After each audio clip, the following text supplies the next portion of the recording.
जैसे ही नेगेव निवासी अराद के कनानी राजा ने सुना कि इज़राइली अतारीम के मार्ग से आ रहे हैं, वैसे ही उसने इज़राइलियों पर आक्रमण कर कुछ लोगों को कैदी बना लिया।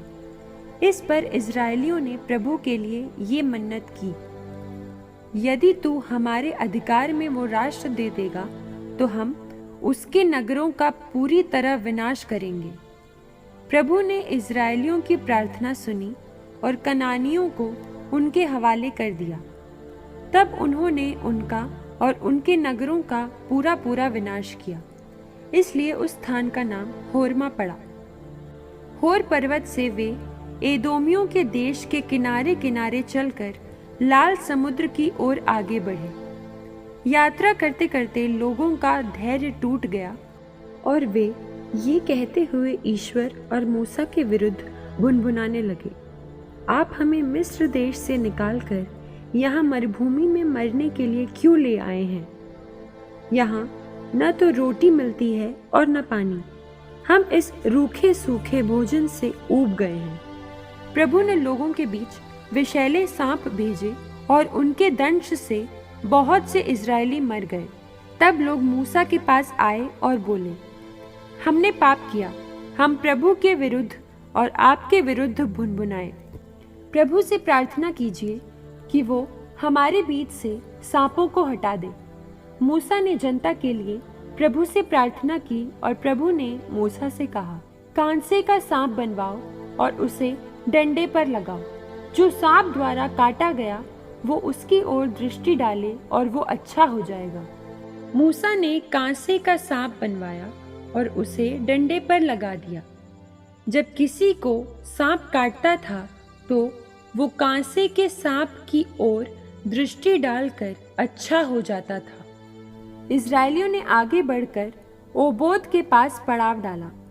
फिर ओबोत से आगे बढ़कर उन्होंने मोआब के पूर्व के उजाड़ खंड में इये अबारीम के पास पड़ाव डाला।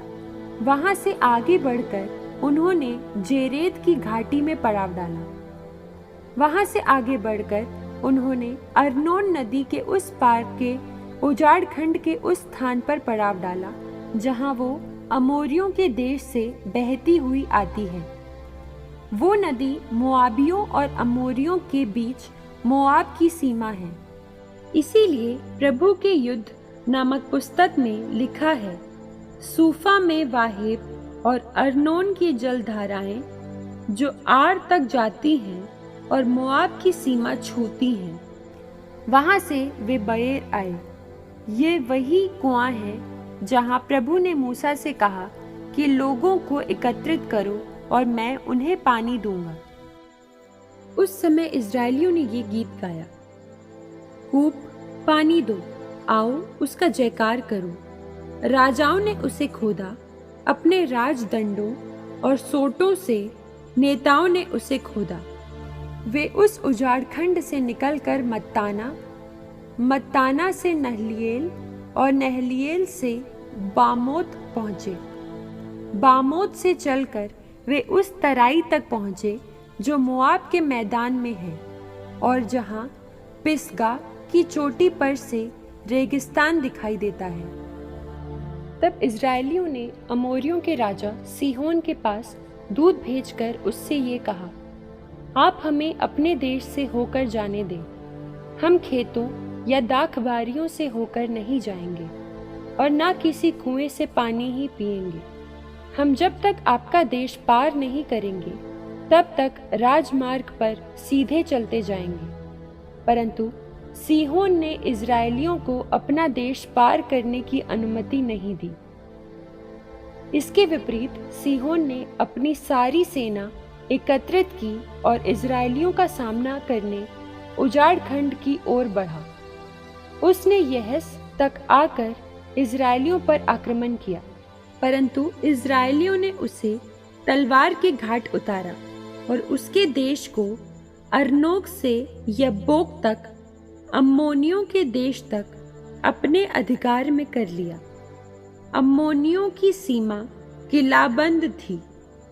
इज़राइलियों ने उन सब नगरों को अपने अधिकार में कर लिया और वे अमोरियों के सारे नगरों में, हेशबोन और उसके आसपास की सब बस्तियों में बस गए।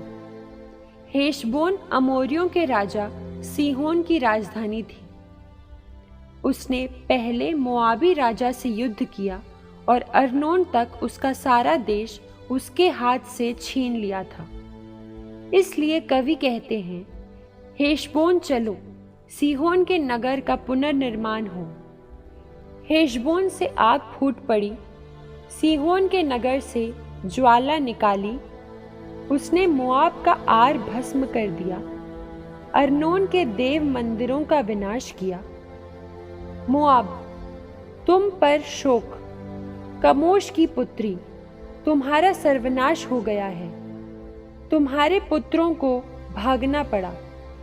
अमोरियों के राजा सीहोन ने तुम्हारी पुत्रियों को बंदी बनाया है।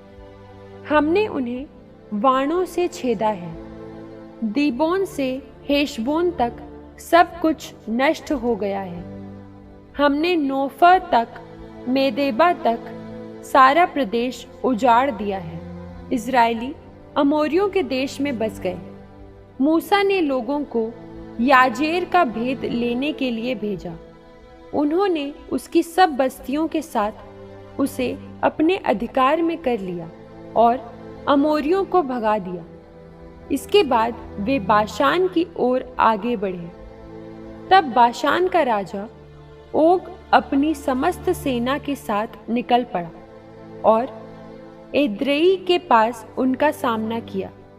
प्रभु ने मूसा से कहा, इससे मत डरो, क्योंकि मैं इसकी सारी प्रजा, इसका देश और इसको भी तुम्हारे हवाले कर देता हूँ। तुमने हेशबोन के अमोरियों के राजा सीहोन के साथ जैसा किया था वैसा ही इसके साथ करो।